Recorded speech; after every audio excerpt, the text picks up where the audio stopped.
Ahora los ateos, los escépticos, los no creyentes o los liberales dicen que la Biblia tiene errores científicos. Antes de decir eso, más vale que estén seguros de dos cosas. Primero, que saben sobre ciencia. Y segundo, que conocen la Biblia.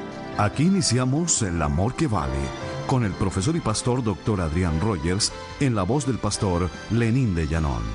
Debido a la necesidad de enviar satélites al espacio, la NASA se vio en la necesidad de calcular la posición de todos los planetas, astros, cometas y estrellas dentro de varios años o tal vez siglos, para evitar choques en las órbitas de estos artefactos. Los científicos diseñaron un método computarizado para hacer estos cálculos, y al analizar los datos se dieron cuenta que faltaba un día. Entre el grupo de científicos había un creyente, y buscando la razón por la que la Tierra estaba retrasada en un día en su órbita, llegaron a las Escrituras, donde leemos que Josué, al ver que el pueblo de Israel iba a perder una guerra, oró para que el sol y la luna se detuvieran. Lo que sucedió por espacio de casi un día, como dice la Biblia textualmente, esto más 40 minutos que Dios hizo retroceder el sol como señal de que concedía 15 años más de vida al rey Ezequías. Relato que encontramos en Isaías capítulo 38, verso 8. En estos datos, el día que le faltaba a la Tierra en su órbita quedó resuelto. Hecho científico que comprueba que la Biblia siempre tiene la razón. No se vaya, el tema que enseguida nos trae el Dr. Adrián Rogers en la voz del pastor Lenín de Llanón es ¿cómo estar seguros de que la Biblia es la palabra de Dios? Le invito a abrir sus Biblias al libro de Apocalipsis, capítulo 22, versículo 18. Dice: yo testifico a todo aquel que oye las palabras de la profecía de este libro. Si alguno añadiere a estas cosas, Dios traerá sobre él las plagas que están escritas en este libro. Y si alguno quitare de las palabras del libro de esta profecía, Dios quitará su parte del libro de la vida y de la santa ciudad y de las cosas que están escritas en este libro. Este libro, amigos, es la palabra de Dios, la Biblia. Y quiero darles 5 razones por qué sé que la Biblia es la palabra de Dios. Y 5 razones para que sepan con absoluta certeza que la Biblia es la palabra de Dios. Quiero empezar hoy con una razón que muchos usan para atacar la Biblia. Yo quiero declarar nula esa herramienta. Creo que la Biblia es la palabra de Dios por su precisión científica. Sí, por su precisión científica. Ahora los ateos, los escépticos, los no creyentes o los liberales dicen que la Biblia tiene errores científicos. Antes de decir eso, más vale que estén seguros de dos cosas. Primero, que saben sobre ciencia. Y segundo, que conocen la Biblia. Ellos dicen: oh, la Biblia es un libro tan anticuado. No es un libro de ciencia, es un libro de religión. ¿Cierto? Eso es cierto. No es un libro que trata de ciencia. No fue escrito para enseñarnos ciencia, sino para enseñarnos sobre Dios. Bien se ha dicho, la Biblia no nos enseña cómo funciona el cielo, sino cómo llegar al cielo. Pero el Dios de la creación y el Dios de salvación son un Dios. La ciencia no es nada nuevo para Dios. Y no necesitamos la mente de Einstein para creer que la Biblia es la palabra de Dios. Y es científicamente precisa. Claro que de vez en cuando la ciencia y la Biblia no concuerdan. Pero con el tiempo los científicos caerán en cuenta. Y esto lo digo muy en serio. En 1861, una academia francesa de ciencia imprimió un pequeño folleto, y en el folleto habían 51 hechos científicos indiscutibles, según ellos, que comprobaban que la Biblia estaba equivocada. 51 hechos lo imprimieron. Así que la Biblia estaba en problemas. Eso fue hace unos 130 años más o menos. Hoy en día ningún científico respetable cree algunos de esos tales hechos. Con el tiempo, los científicos se dan cuenta. Si la Biblia no ha cambiado, es la ciencia quien se está acercando más a la palabra de Dios. Hay hechos científicos que aceptamos sin cuestionarlos. Por ejemplo, el mundo en que vivimos, la cosmología de nuestro mundo. Lo tomamos por hecho. ¿No es verdad? Que la Tierra flota en el espacio, nunca lo hemos dudado. Que esta esfera celestial, la Tierra, está colgada en el espacio. ¿Y ellos, cómo saben eso? ¿Lo resolvieron solos? Oh, no. Están dependiendo en el conocimiento de otras personas. No podrían saberlo sin alguien enseñárselos o averiguarlo por una nueva invención. Si regresaran, por ejemplo, a los días de Job, de donde viene la más antigua obra literaria, no sabrían eso. Los antiguos egipcios pensaban que la tierra se sostenía sobre 5 pilares. Los egipcios eran muy sabios, educados, eruditos, pero declararon que la tierra está sobre 5 pilares. Eso es lo que sabían. Y los griegos, los refinados griegos, ¿saben lo que creían? Creían que la tierra estaba en la espalda de un gran gigante que se llamaba Atlas, que aguantaba la tierra sobre sus hombros. Ustedes han visto los dibujos de Atlas con el mundo. Y en las escrituras sagradas de los antiguos hindús, creían que la tierra estaba sobre unos elefantes. Y aún se ven dibujos de la tierra sobre las espaldas de estos elefantes. Y cuando los elefantes se movían, pues había un terremoto. Bueno, alguien dijo, un momentito, ¿en qué se paran los elefantes? Y la respuesta, pues los elefantes están sobre una tortuga. Pero se vuelve a preguntar, ¿y ahora sobre qué está la tortuga? También había una respuesta, la tortuga está sobre una gran serpiente enrollada. Y nuevamente otra pregunta, ¿pero sobre qué está la serpiente? Y tenían una respuesta, están nadando en un mar cósmico. Problema resuelto. La tierra descansa sobre una serpiente, que está sobre una tortuga, que está sobre unos elefantes, que están sobre unos pilares. ¡Qué alivio que al abrir la Biblia no encontramos nada de este asunto en la palabra de Dios! Les diré lo que sí van a encontrar. En la palabra de Dios podemos leer en Job, capítulo 26, versículo 7, lo siguiente. Él cuelga la tierra sobre nada. ¿No es maravilloso? Él, Dios, cuelga la tierra sobre nada. ¿Y cómo pudo Job saber eso antes de la astronomía moderna y de los viajes espaciales? Pues los hombres de Dios hablaban bajo la inspiración del Espíritu Santo. Permítanme contarles algo. Había un médico en Viena que se llamaba Semmelweis. Semmelweis estaba a cargo de un hospital en Viena. Y en ese hospital estaban teniendo problemas con mujeres que venían para exámenes ya que estaban encinta e iban a dar a luz. Los médicos hacían los exámenes, pero 1 de cada 6 madres moría de alguna infección. Semmelweis quería averiguar la razón. Se fijó que los doctores estaban en la morgue donde hacían estudios patológicos y autopsias y postmortems, y luego salían de la morgue a los cuartos de exámenes maternos sin siquiera lavarse las manos. Después de tocar esos cuerpos y cadáveres, iban y examinaban el área pélvica y la infectaban. Semmelweis dijo, algo aquí está mal, aquí hay una conexión. Desde ahora deben lavarse las manos al salir de la morgue. Ah, cómo se quejaron los doctores. Dijeron, nos va a quitar tiempo, es muy difícil, pero terminaron lavándose las manos. Y luego el índice de muertes bajó. De 1 en 6, el índice bajó a 1 en cada 84. Luego, 11 de cada 12 madres, futuras madres, murieron una tras otra. Semmelweis se puso a pensar sobre esto. No solo van a lavarse al salir de la morgue, sino también entre cada examen. ¿Y qué cirujano hoy, qué doctor hoy en día no se lava las manos? Claro que lo hacen. ¿Por qué? Porque saben sobre gérmenes, sobre microbios, saben sobre todo eso. Pero en esos días no lo sabían.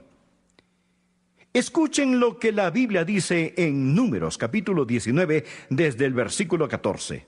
Dice así, esta es la ley para cuando alguno muere en la tienda. Cualquiera que entre en la tienda y todo el que esté en ella será inmundo 7 días. Y toda vasija abierta cuya tapa no esté bien ajustada será inmunda. Y cualquiera que tocare algún muerto a espada sobre la faz del campo, o algún cadáver, o hueso humano, o sepulcro, 7 días será inmundo. Y en el versículo 19, y cuando lo haya purificado al día 7, él lavará sus vestidos, y asimismo se lavará con agua, y será limpio a la noche. ¿Ven lo que Dios está diciendo? Hay agua limpia, tiempo de cuarentena, aislamiento, cambio de ropa, tiempo para que la bacteria pueda morir. ¿Por qué? Ellos no entendían sobre gérmenes, pero no era nada nuevo para Dios. Y así, caso tras caso.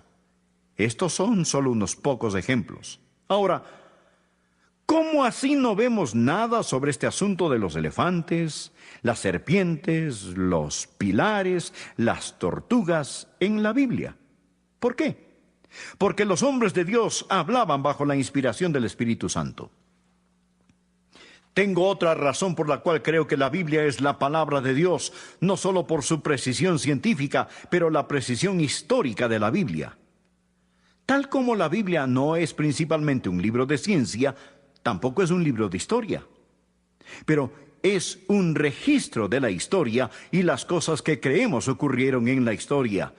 Gracias a Dios por la precisión histórica de la Biblia. ¿Se acuerdan del relato de la escritura en la pared que se encuentra en el libro de Daniel? ¿Conocen la historia? Belsasar está en un banquete con 1000 de sus príncipes. De repente en la pared, en el enlucido de la pared, aparece una mano, sin brazo, y está escribiendo en la pared. Y dice: tu reino ha sido roto, tú, oh rey, has sido pesado en balanza y fuiste hallado falto. ¿Se acuerdan ahora del relato? Bueno, los historiadores seculares dicen que eso nunca sucedió. ¿Cómo saben que no sucedió? ¿Cómo saben que no sucedió? Y responden: el relato bíblico dice que el rey se llamaba Belsasar, pero tenemos los archivos de Babilonia. Y en los archivos de Babilonia se dice que el último rey de Babilonia no era Belsasar, era un hombre llamado Nabinitio. Así que la Biblia está equivocada. Nada indica que hubo un rey llamado Belsasar. Bien, los arqueólogos han hecho su trabajo. Y un día descubren una tableta de arcilla, un cilindro. Y adivinen qué nombre estaba allí. Claro, Belsasar. Bueno, el historiador secular tenía razón al decir que Nabinitio era el último rey. Pero la Biblia tiene razón al decir que Belsasar era el último rey. ¿Por qué? Porque ambos fueron reyes. Nabinitio era el padre, Belsasar era el hijo. Pronto se encontró evidencia que mostraba que ambos reinaban juntos. Nabinitio viajaba, Belsasar se preocupaba del reino. Ahora, supongamos que no se haya encontrado esa tableta de arcilla. ¿Cambiaría en algo la veracidad de la Biblia? Pues claro que no. Dejen que Dios sea veraz y cada hombre un mentiroso. El que hayan o no encontrado la tableta no cambiaría la verdad de la palabra de Dios. Esto nos ayuda a entender en Daniel capítulo 5 un pasaje significativo donde Belsasar le dice a Daniel: si puedes leer esta escritura, serás el tercer señor en el reino. ¿Lo ven? Ya habían dos, Belsasar y Nabinitio. Serás el tercer señor en el reino, le dijo Belsasar a Daniel. La precisión histórica de la Biblia. Hay otra razón para creer que la Biblia es la palabra de Dios, no solo por su precisión científica e histórica, pero podemos creer que la Biblia es la palabra de Dios por su continuidad tan maravillosa. La Biblia es un libro, pero es a su vez 66 libros. Hay 39 libros en el Antiguo Testamento, 27 en el Nuevo. Fueron escritos por un mínimo de 40 diferentes autores y en un período de unos 1600 años. Fueron escritos en 13 distintos países en 3 diferentes continentes.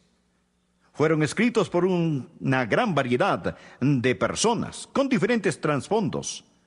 Algunos fueron pastores, otros fueron reyes, algunos soldados, algunos príncipes, otros sacerdotes, otros pescadores, algunos eruditos, otros historiadores, otros hombres de negocios y profesionales, y otros fueron obreros comunes.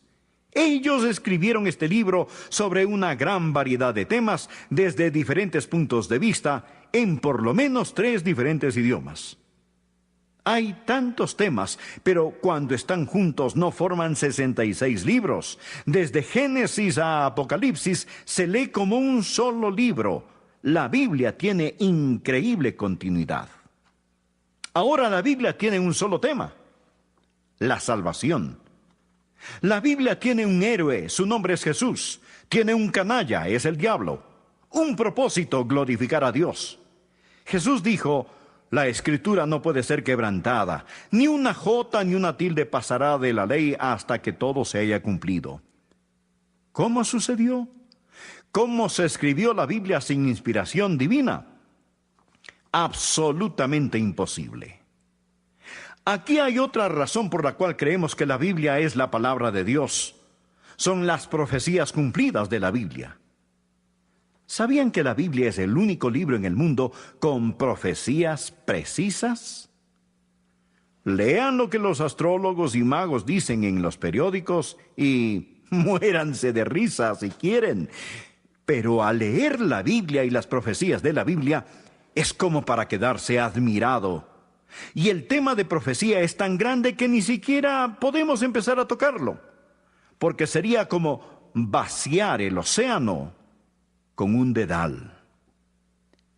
Hablemos de las profecías que tratan con el personaje principal de la Biblia, Jesús. Hay más de 300 profecías específicas sobre Jesucristo en el Antiguo Testamento que han sido cumplidas en el Nuevo Testamento. Ya están cumplidas. Y los estadistas dicen que es altamente imposible que se hayan cumplido al azar. Jesús era el cumplimiento infinito. Pero ¿saben lo que dicen los escépticos?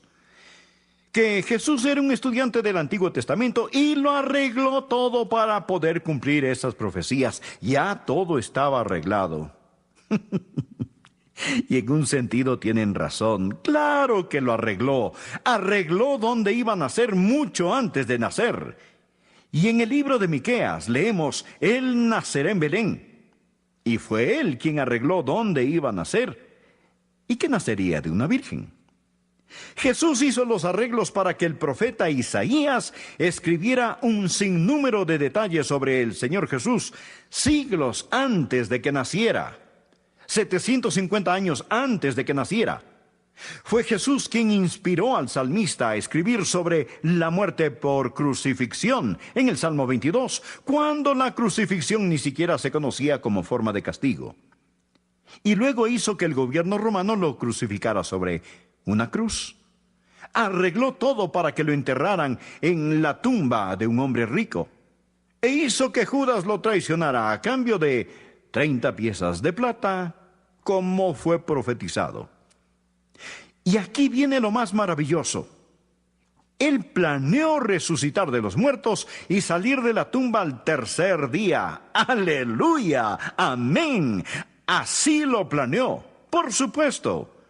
Que 500 lo vieran y quedaran tan convencidos de su resurrección que pagarían por esa verdad con sus vidas, sin esperanza de ganancia material o física, porque ya no temían a la muerte. Amigos, el hombre puede vivir por una mentira, pero nadie muere por una mentira. Pero esta gente sabía que no era mentira. Conocían a Jesús. No morirían voluntaria o conscientemente por una mentira. Hay quienes mueren por una mentira pensando que es verdad, pero ellos estaban convencidos que Jesucristo había salido de la tumba. Pero déjenme darles la razón principal por la cual creo que la Biblia es la palabra de Dios. Amigos, este libro tiene el poder de cambiar vidas. He predicado este libro lo suficiente como para saber que no es como cualquier otro libro. Leemos otros libros. Este libro nos lee a nosotros. Dios dice que su palabra es viva y eficaz, que está llena de poder. El apóstol lo dijo: no me avergüenzo del evangelio porque es poder de Dios, es la dinamita de Dios. Su palabra es una espada, es como una semilla, es como pan, es como martillo que quebranta la piedra. Hay gente que me escucha predicar. ¿Por qué me escucha? Quizá por curiosidad, quizá para criticarme.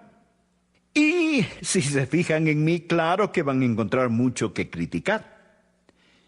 Pero cuando tomamos la palabra de Dios y día tras día usamos esa palabra, Dios dice: ¿no es mi palabra como martillo que quebranta la piedra? La piedra más dura se romperá. Lo he visto tantas veces. Lo he predicado lo suficiente como para saber que tiene poder. ¿Qué clase de poder? Es salvación para el pecador.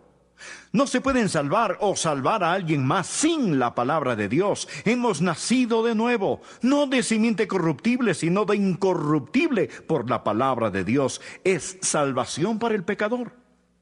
El evangelio es la dinamita de Dios que salva. Pero no solo es la salvación para el pecador, sino la santificación para el santo. ¿Saben lo que me impulsa a seguir adelante? No lo que siento, sino lo que sé. Jesús dijo: santifícalos en tu verdad, tu palabra es verdad. Nunca van a crecer, nunca van a ser fuertes hasta que se alimenten de la palabra de Dios. Dice la Biblia: desead como niños recién nacidos la leche espiritual, para que por ella crezcáis. Y algo más sobre la palabra: es suficiente para el doliente. Yo he visto gente en dolor. No se puede ser pastor los años que yo lo he sido sin ver a gente en tormento, en tribulación, en dolor y en agonía.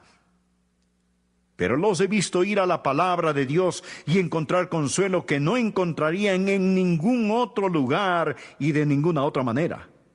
Al cruzar las aguas frías de la muerte, descansaron sus cabezas sobre la palabra de Dios.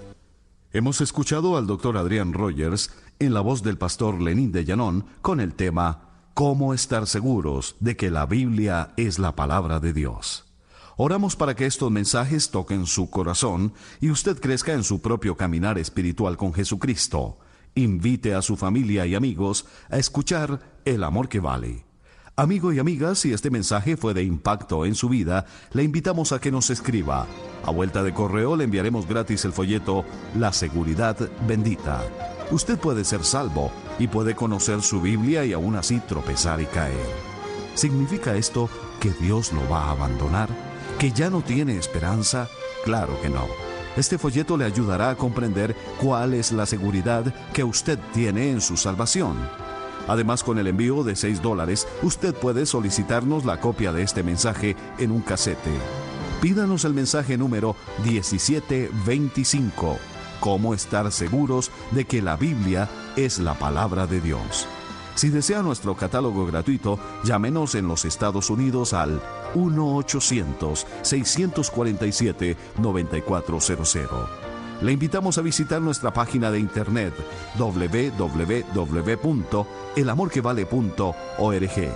Escríbanos a El Amor que Vale, P.O. Box 38400, Memphis, Tennessee 38183, Estados Unidos. Recuerde solicitarnos el folleto La Seguridad Bendita. Le esperamos en nuestro próximo programa con otro mensaje de la poderosa palabra de Dios expuesta por el Dr. Adrián Rogers. Recuerde, el amor de Dios en Cristo es el amor que vale. Será hasta nuestro próximo programa.